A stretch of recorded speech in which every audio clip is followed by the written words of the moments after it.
Alright, continuing on. Oak Ridge, Tennessee. Drinking water, iodine 131, of course.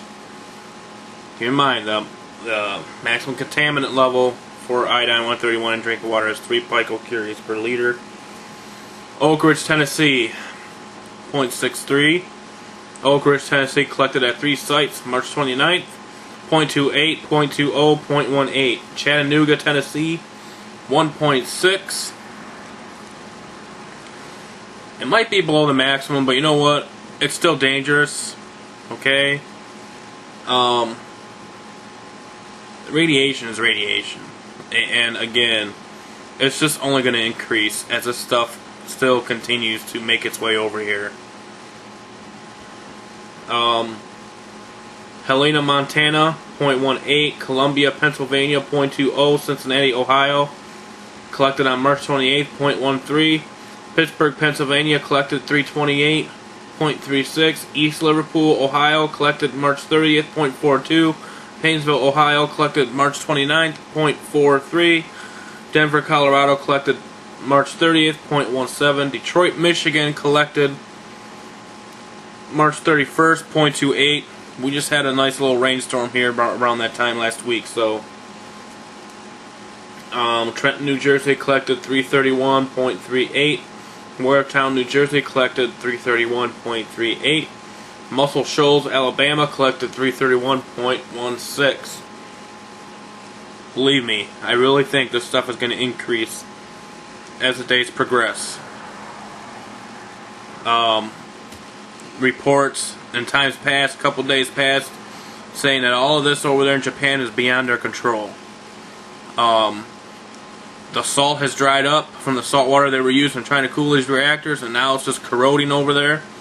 And that's also a recipe for disaster. So,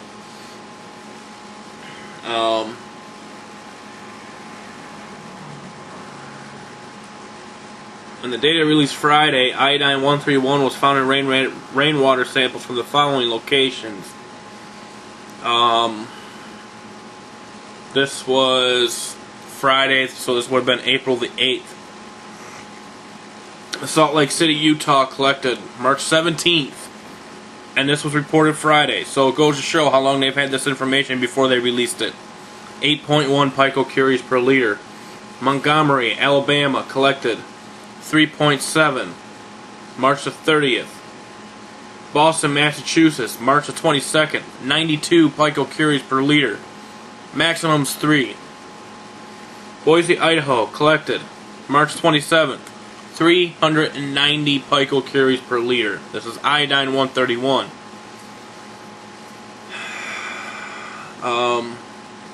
As reported above, the Boise sample also contained 42 picocuries of cesium-134 and 36 of cesium-137. That's worse than the iodine. That stuff's really bad. In the most recent data, iodine 131 was found in air filters in the following locations. In the case of air samples, the radiation is measured in picocuries per cubic meter.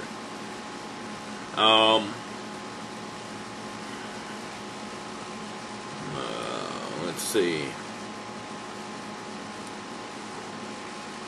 0.055, Montgomery, Alabama. Nomi, Arkansas, collected on March 30th, 0.17. Again, on the 29th, Nomi, Arkansas, 0.36. March 27th, same place, 0.36. March 26th, same place, 0.46. Nomi, Arkansas, March 25th, 0.26. Juneau, Arkansas, Dutch Harbor, Boise, Idaho, Las Vegas. If you want to read all this yourself, guys, so to say that there's no threat for concern and that you shouldn't really be worrying about this is, pardon my French, and I don't swear, you know, is asinine. It's ridiculous. Uranium-234 detected in Hawaii, Southern California, and Seattle.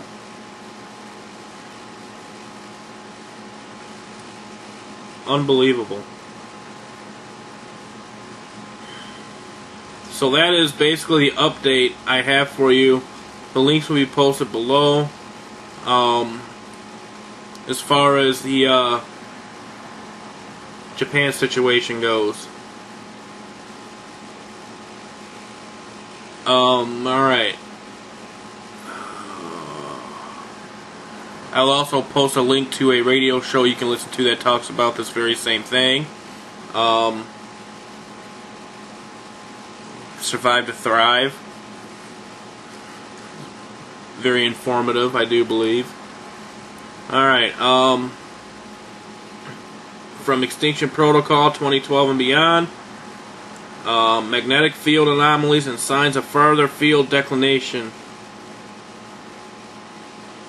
We believe the story about the whirlpools in the Atlantic near northern Brazil in many ways started on February 27, 2011. What's the significance of this date? This was the date we began reporting very unusual seismic tremors were taking place on the volcano Tristan da Cunha, which straddles a mid-Atlantic ridge. Below are the seismometers for the volcanic region taken from the USGS LISS site in February of 2011, showing a gradual intensification of seismic activity under the volcano from left to right. Tristan da Cunha happens to be the star on the above map. That's basically direct in the middle between South America and the African continent, in the southern part. Again, you'll be able to look at the links when I post them, and you'll be able to read all this yourselves. I'm not going to read every single thing, every single word. You know, I'm just reading part of it, and you guys can go and look this stuff up for yourselves. Because I don't want any of you to take just my word for it. You know, you guys need to do this stuff yourselves. Also, I'm sharing part of it. I'm giving you the starting line, and you can take it from there. Scientists puzzled by giant whirlpools that have appeared in the Atlantic Ocean. This might be due to the magnetic reversals, which is creating a lot of volcanic unrest in places like Yellowstone, Hawaii, Galapagos, Azores, Keeland, Afar, hot spots there too.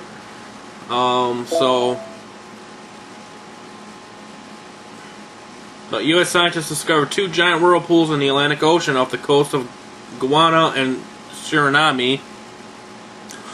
It became a sensational discovery because this part of the ocean has been studied thoroughly, and no one expected anything like that to appear in the area. More importantly, no one can understand where the whirlpools came from, and what surprises they may bring to people. According to Brazilian scientist Guilherme Castellani, the 2 funnels are approximately 400 kilometers in diameter. Till now, these were not known on Earth. Interesting. The funnels reportedly exert a strong influence on climate changes that have been registered during the recent years. Funnels rotate clockwise. They are moving in the ocean like giant frisbees. 2 discs thrown into the air. Rotation occurs at a rate of 1 meter per second. The speed is sufficiently large compared to the speed of oceanic currents. On the border hoppers is a wave step height of 40 centimeters, Castellani said. Even during the dry months, when the movements of oceanic currents and the flow of the Amazon River practically comes to a standstill, the funnels do not disappear.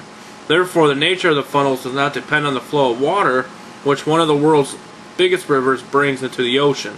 The natural phenomenon which creates a whirlpool is unknown to modern science. So there you go. I mean, these whirlpools are very rare. You also had that one in Japan following at 9.0. So what's going on with that? Now you got whirlpools appearing in the oceans. New lava dome seen in Indonesia, Merapi volcano. Now this is weird. I really want you guys to look at this picture. I'm gonna have to make a third quick video here. It's about a tornado outbreak that sets what records in Wisconsin. Stay tuned for video number 3.